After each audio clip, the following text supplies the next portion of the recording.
All right, so today we're diving into a really fascinating trend. Fintech is finally growing up. Yeah, it's moving beyond its wild, disruptive teenage years and into a much more mature and, honestly, a way more complicated phase of its life. And I love this quote because it's the perfect way to frame it. Seriously, we're seeing these fintech companies trade in their hoodies for business casual, they're testing new boundaries, and get this, they're even making friends with the old guard they once swore to replace. It's a full-on makeover montage, and we're going to break down what it all really means. So, here's the game plan. First up, we're going to look at LendingClub's big rebrand. Then, we'll explore the super controversial world of prediction markets. After that, we'll see what happens when blockchain actually partners up with a traditional bank. And finally, we'll tie it all together. Let's get into it. Okay, so our first story is all about appearances. LendingClub is planning a major change, but you have to wonder, is this just a facelift or is it a genuine fresh start? That's right. The company that pretty much pioneered peer-to-peer lending, connecting borrowers directly with investors, is getting ready to shed its old name. The big question, of course, is why? And the answer, well, it gets right to the heart of their ambition. The CEO's own words here are really revealing. Broader permission. That's classic corporate speak for, we don't want to just be known for loans anymore. The name LendingClub feels like a box, And they are desperate to break out of it and become something much, much bigger. And this just lays it all out, right? They want to shift how you see them. They don't want to be just a marketplace where you go to get a loan. No, they want to be a full-service, modern digital bank, the kind of place where you keep your money, use your credit cards, and build a real financial relationship. But you gotta understand, this rebrand isn't some sudden move. It's actually the final piece of a puzzle they started back in 2021 when they bought Radius Bank. That's when they officially became a neobank, basically a digital-only bank. They've spent years building the foundation, and now they just want a name that actually fits. But here's the catch. The critical take from our source material is that this is all just maturity theater. It's like the fintech equivalent of putting on a suit for a big meeting. It's an attempt to look all stable and serious while, still trying to be the cool kid in the room. And that brings us to the real bottom line here. A new name doesn't magically fix old problems. At the end of the day, investors are looking for profit and growth, not just a slick new logo. You simply can't rebrand your way to a higher valuation. All right, let's switch gears to our next story, which shows a totally different side of fintech's maturation. This isn't about looking grown up. Oh no, this is about pushing the rules like a rebellious teenager testing every single boundary. We are talking about prediction markets. So, what even are they? Well, to put it simply, they're platforms where you can place bets on what's going to happen in the real world. Think of it like a stock market for reality.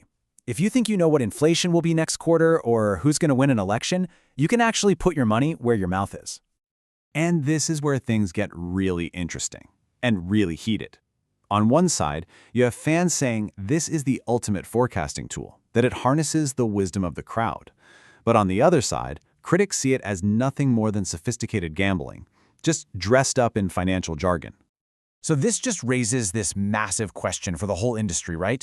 Are prediction markets the next big step in giving everyone access to new financial tools? Or are regulators like the SEC about to come down on them hard? The tension here between innovation and regulation is just off the charts. And that really just boils it down to this, doesn't it? Where exactly do you draw the line? At what point does a financial forecast become just another sports bet? It's a super blurry distinction that these platforms are forcing everyone to confront. And this leads to a really fascinating takeaway. In the Wild West of prediction markets, winning isn't necessarily about being right. It's about being the first to get the green light from regulators. The real race here isn't about forecasting the future. It's a race against the rule makers. And for our final story, we see maybe the ultimate sign of fintech growing up. The one-time disruptor is now partnering up with the establishment. This is what happens when the blockchain meets the traditional bank. So, the huge news here is this partnership between WisdomTree, an asset manager, and BNY Mellon, one of the oldest and most established banks in America. They're working together on a digital asset platform, which, let me tell you, is a really big deal.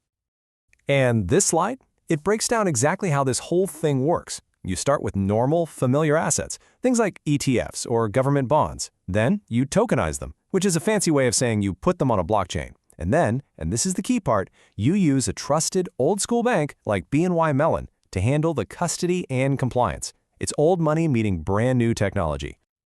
I absolutely love this analogy from the source. This partnership isn't like your parents awkwardly trying to use slang they don't understand. Nope. It's like the cool aunt and uncle who are genuinely and just casually fluent in this new digital world. It feels totally natural, not forced at all. So what this really signals is a massive, massive shift. Traditional finance, or TradFi, has basically stopped fighting blockchain. Instead, it's starting to adopt it, to absorb the technology, to make its own systems better and more efficient. It's not a hostile takeover. It's a partnership. They're franchising the revolution. Okay, so we've looked at three very different stories. Let's kind of step back for a second and connect the dots, see what these snapshots of fintech maturation are really telling us. So we've seen three different faces of fintech's maturity, haven't we? First, you've got the cosmetic change, with LendingClub trying on a new suit to tell a new story. Then you have the rebellious phase, with prediction markets pushing every single boundary they can find. And finally, the ultimate sign of growing up. The former disruptor, blockchain, is now working with the establishment, proving its future might just run through banks, not around them. And that leaves us with this one last, kind of provocative thought to chew on. As fintech puts on its suit, as it partners with the old guard and begs for regulatory approval, is it actually becoming more powerful and more deeply integrated into our lives? Or is it losing that rebellious, disruptive spark that made it so exciting in the first place? Something to think about. Thanks for tuning in.